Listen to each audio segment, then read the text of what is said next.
Hello, everyone. Thank you for tuning in. I'm going to go ahead and share my screen so that you can see the presentation. And I'm also going to turn off my video just so that the internet just links onto my voice and doesn't give us any issues. All right. So like I said, thank you for joining me today. I'm going to go over sexting and social media briefly today. So with that being said, go ahead and move forward.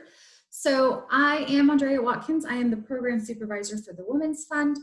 We go around Houston and we talk to women and girls about health-related topics. I'm going to briefly go over this because I know I only have you for about 30 minutes, but I'm going to go ahead and give you my email at the end in case you have any further questions. I would be happy to answer them. Okay. So these are some of the things that we're going to talk about today. We're going to just do again, a very brief overview about social media and sexting. And this is kind of like the list of the things that you can kind of expect from this presentation. So when we're done here, my goal is for you to know what sexting is, how to define it properly, how to list 3 components of cyberbullying. We're going to also talk about the importance of decision making, and then we're going to state 3 characteristics of a healthy relationship. So again, a lot of the things that we're going to discuss is very brief, but if you have any further questions, I would be happy to help. Okay. So I'm going to quickly go over these just because I know that most of you are experts at all of these icons. This is usually a little icebreaker that we do, and there's always someone that knows every single one, so I wouldn't be surprised if you know what all of these are. But it comes to show you how smart you are with all of these apps and all of the social media that we all consume. It's a lot of them, and I didn't even get a chance to put all of them on here, but these are just more of the main ones, or the main social media apps. All right, so what is social media? So social media is a form of electronic communication through which users create online communities to share information, ideas, personal messages, and other content such as videos. There's no way that someone doesn't have a phone at this point in time. I've seen kids even 8, 7 years old have phones and have access to all these apps. So social media is just a simple way that someone wanted for all of us to connect, to share things. It's great. You can see photos from relatives that don't live close to you. You can communicate with someone that's out of the country. It's such a wonderful tool, what social media brings to us. Now, into some of the statistics about social media. So I know that it says as of 2015, but they're coming up with new statistics and new research because it changes almost every day, the usage of social media. So about 92% of teens, 13 through 17, go online daily. I know that there is a feature if you have an iPhone, and I'm sure you can do it with an Android, but you can see your screen time average, and it'll give you a report weekly of how much you're using your screen. So that doesn't mean that you're online, but it can at least give you an awakening as to, oh my gosh, I'm spending 5 hours on my screen a day. That's quite a lot. So 56% go online several times a day. And then 71, which I'm sure all of these statistics are much higher, of teens use more than one of the following. So Facebook, Instagram, Twitter, Snapchat. I know Vine's not around anymore, but Tumblr and TikTok. TikTok being one of the main uses recently. All right, so like I mentioned before, social media is a great tool. It's a way for us to connect and to collaborate. This is what we're doing right now. I know this is not a social media platform, but now with the world switching virtual, this is a way that we can collaborate and still get lessons taught and our job done. Again, just off what I said, just educational wise, you're now doing classes online, and they do that in college as well. Now we are doing what I would be doing in person. We're doing it, via Zoom. So another advantage is you share information. Sometimes It can be wrong information, but that is where you want to make sure that you're using your resources correctly. It brings awareness. A lot of the Black Lives Matter movements, a lot of the social justice movements have been brought to awareness thanks to social media. Networking, making more friends, or finding groups that you have things in common with, and then building communities. So there are disadvantages, right? With everything, there's a good and a bad side. So with the disadvantages, it's distraction. I can't tell you how many times I'm supposed to be working and I pick up my phone just out of natural habit. It is just natural habit, and that's completely okay. But it does distract you from getting things done. Cyberbullying is something that we're going to talk about in a little bit, but that is a disadvantage of social media, people being mean to each other. Privacy loss. You know, we think that no one knows our information, or we have things that we keep private, but if we share it with someone, we have actually no idea where that's going to end up. And then incorrect information, misinformation, someone putting something on their blog or sharing something and someone else takes it as a fact. That is a really scary thing. You have to make sure that just because someone puts their opinion out there doesn't mean that it is correct. It is just someone's opinion. All right, so let's move into the nitty-gritty. Sexting, sending nudes, you know, just being inappropriate. It seems like everyone's doing it, but there actually are a lot of consequences behind it.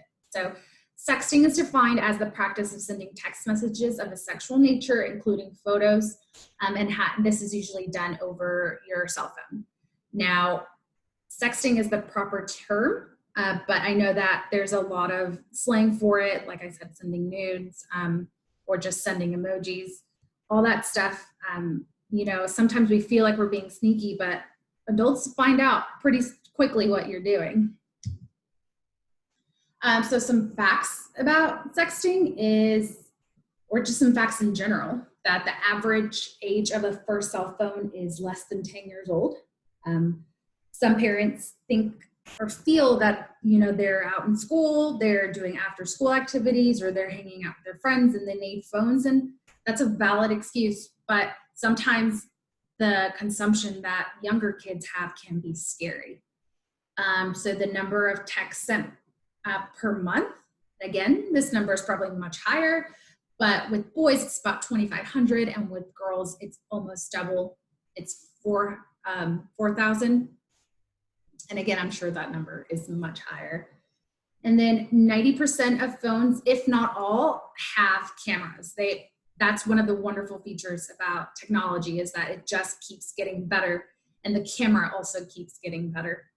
20% of teens have sent nude or semi-nude pictures. Again, I would not be surprised if this number is a little bit higher, but again, some of the research, it takes a while to conduct these studies. So this is the most accurate we have, but again, this is probably much higher.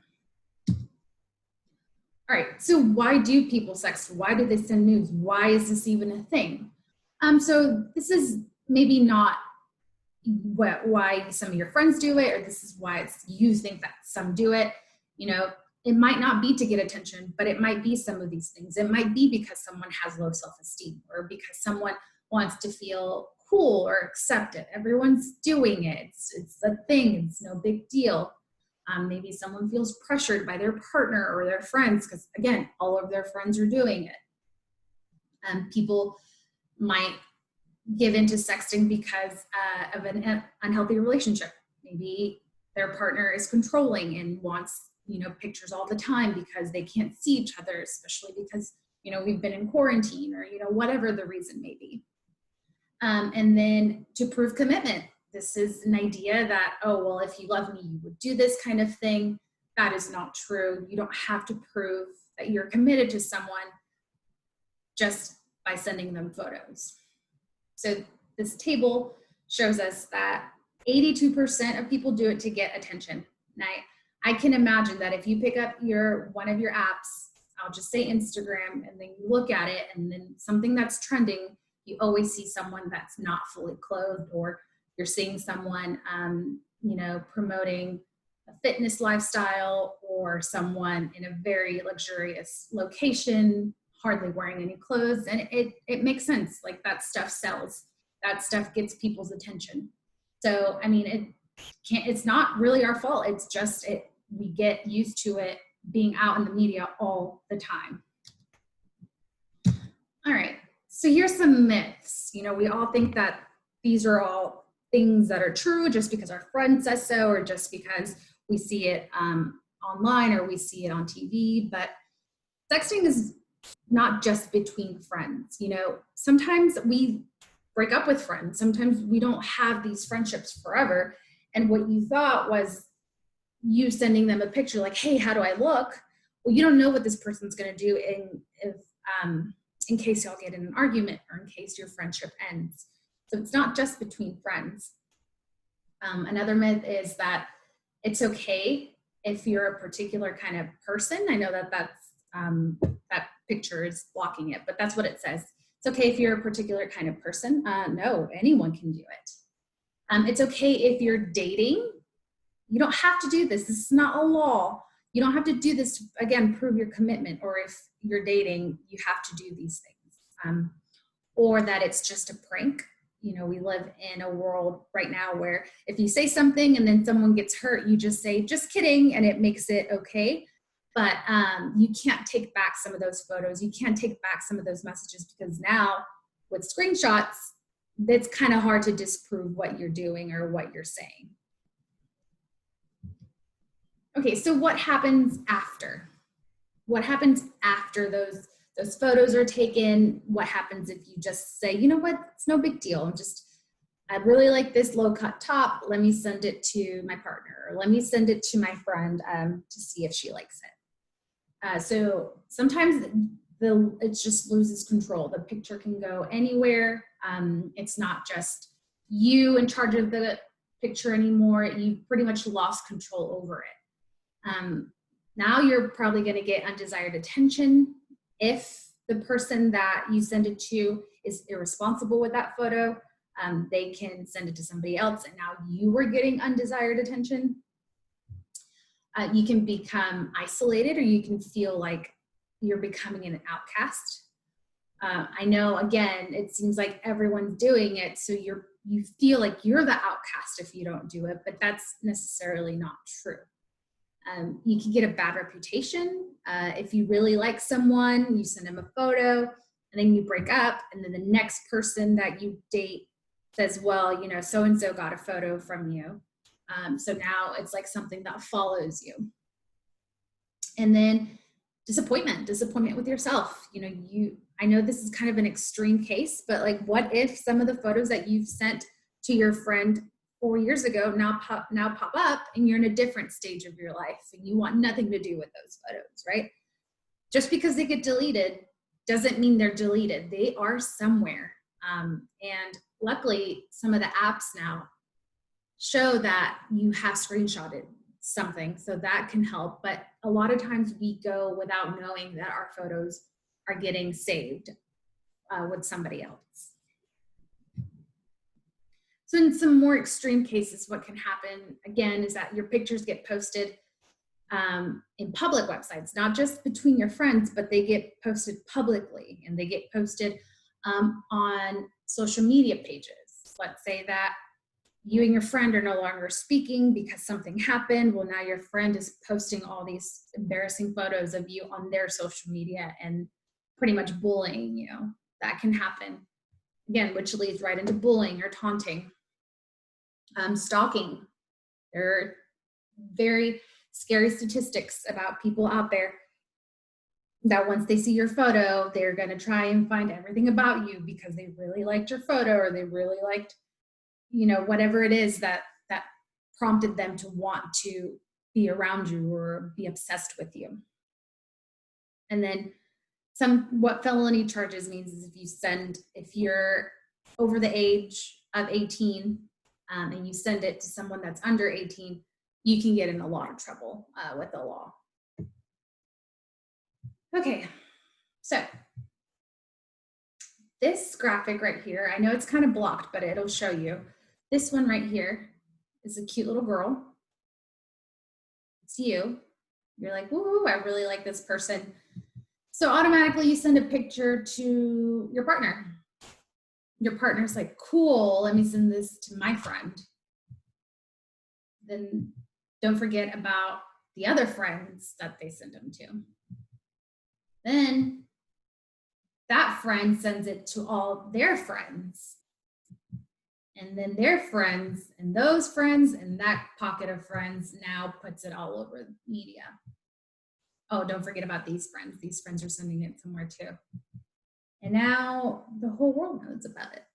Seems kind of funny, but it actually happens all the time. So that graphic that you kept seeing is pretty much this. The other one that I made myself, but then this one I found because it's true. You send it to someone and then you now have no control over where that photo is going. And maybe it was something that was super intimate to you and you just wanted to send it to this person. Well, again, now it could be sent to anybody else. Here's a quick video that can kind of recap that. Show us more photos. Sweet! Aw, you're showing them my foodie pics. Show us more photos. Sweet! What? You're showing them my booty pics? All right.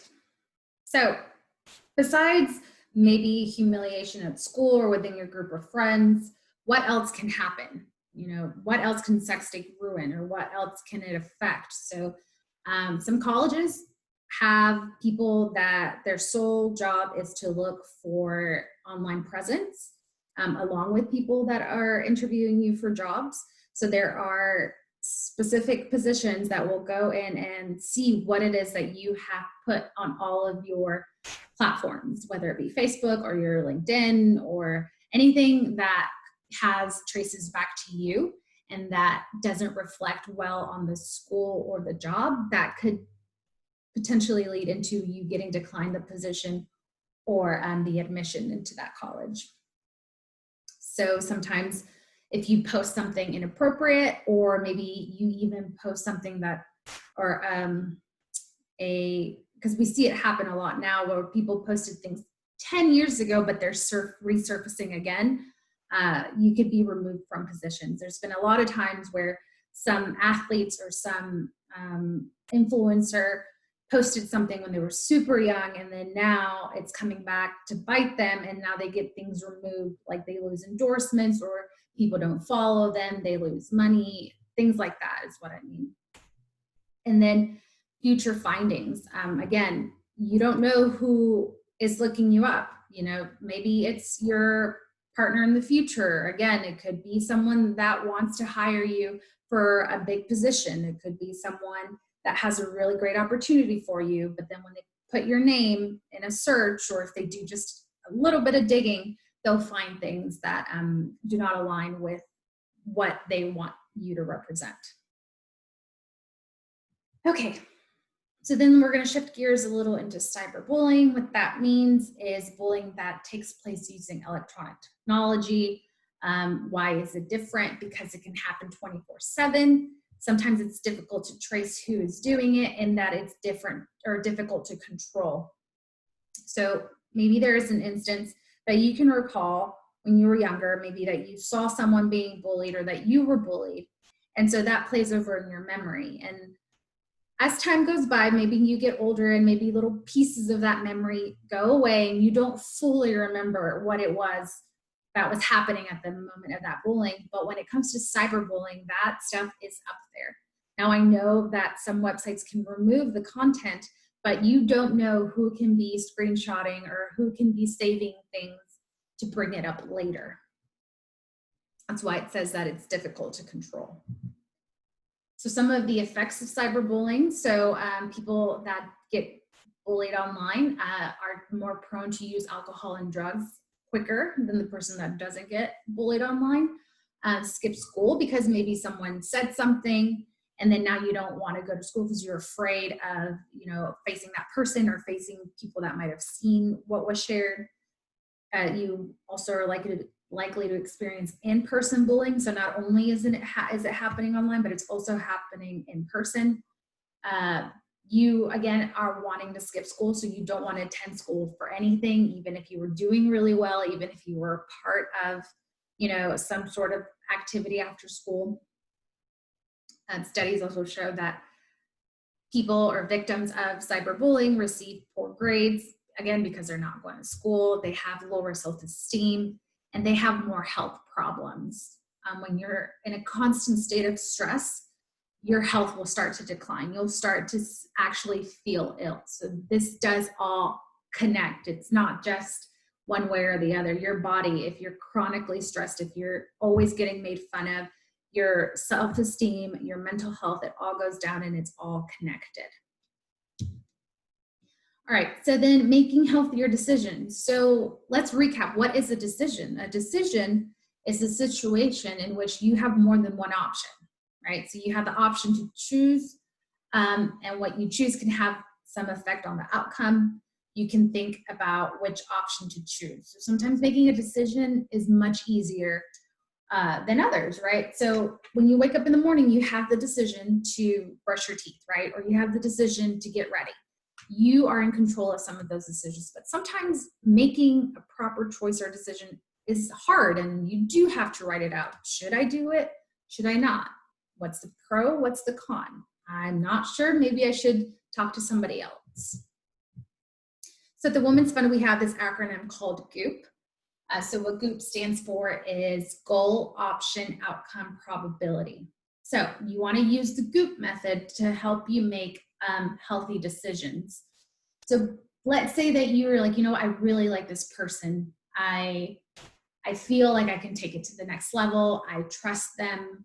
We've been together for a year, whatever it may be, that you're ready. You're ready to take it to the next level and maybe send a nude. So you want to think about these things. Now, I know that when you're making a decision, you're not going to say, oh yeah, what does GOOP stand for? But if you're faced with something that's kind of like making your stomach upset, that's like, in your conscious, don't do it, no, do it, something that's just causing you to stay up a little bit at night, GOOP is a good way to help you. So if you're wanting to send that photo, what is your goal? What is your goal with this photo? That the person will love you more, that the person will care for you and trust you more. What is your goal? So what's an option? An option is you can either send the photo or not. There are other options too, like tell this person that you trust them a lot and that you were thinking of doing this, but you don't want to do it. And then if they pressure you to do it, then maybe you do want to rethink, like, oh, I thought I really trusted them. Why are they pressuring you to do something? Outcome, what's going to happen if you send that photo? Again, we talked about the possibility of that photo spreading like wildfire. You have no control over that photo once you press send. So what is the outcome? And then what is the probability? Is probability is something that will happen or not happen. So let's say you send the photo and then nothing happens. What's the probability of that happening? That's probably like about 10%. But the probability of something happening, like your partner says, wow, this is great. And then, you have a relationship for maybe another 2 years, but then what if something happens? They can always dangle that kind of stuff over your head and make you feel less than. You don't want to give someone that power. You want to make sure that you're in control of your own thoughts and your own photos. So I think I just went over this, but just to recap, let's say you're talking with a guy who you really like, or a girl, and in one of your conversations, he or she asks you to send them an appropriate picture. Now, what do?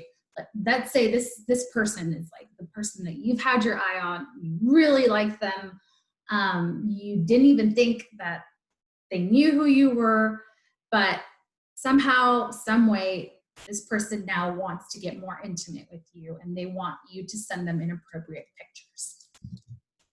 So using that GOOP model, what are your options? So what are they? Again, you can send it, you cannot send it. An outcome, what could happen afterwards? Remember, once you press send, you are not in control of anything. Once you press post or share, you might as well not have any ownership over what you just did. And then probability. That is, again, looking at what is the likely outcome of each scenario.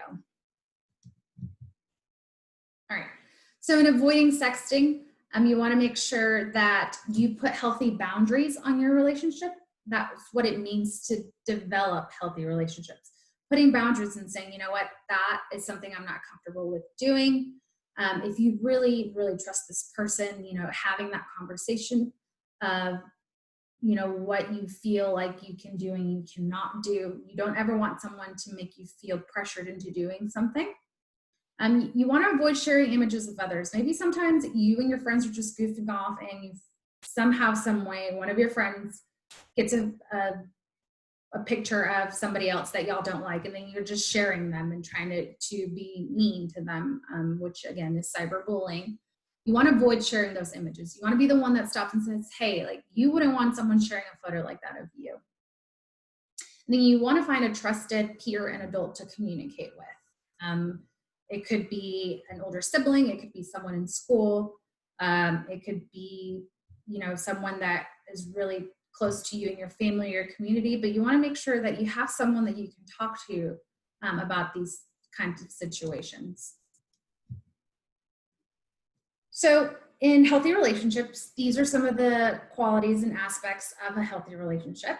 You can see all of them from communication to honesty. These are just things that that equal a healthy relationship. Now, when you have unhealthy relationships, it's when someone tries to force or threaten you to do something. Again, they're trying to force you, hey, send me these photos, or they say things that make you guilty, like, well, if you loved me, you would do this. That's what coercion or force means. Feelings of inadequacy, like, oh, well, you're too pretty to not be sending these photos, or, oh, you're not cool if you don't send me any. Like, no, don't let anyone tell you what is pretty or what is cool enough. You are the person that can make that decision for yourself.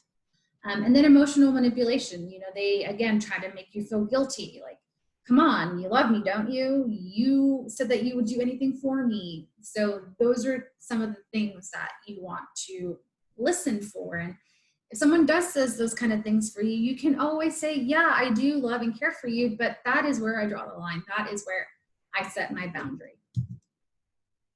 So when you're dating, I know that sometimes we get so infatuated with our partner and we're like, wow, I really love this person, but you still have rights in your relationship, right? You still have things that are just you. Like, you are still in charge of yourself. You are still you.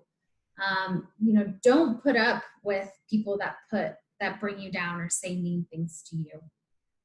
It's okay to change your mind. So you have the right to say no. That is very important.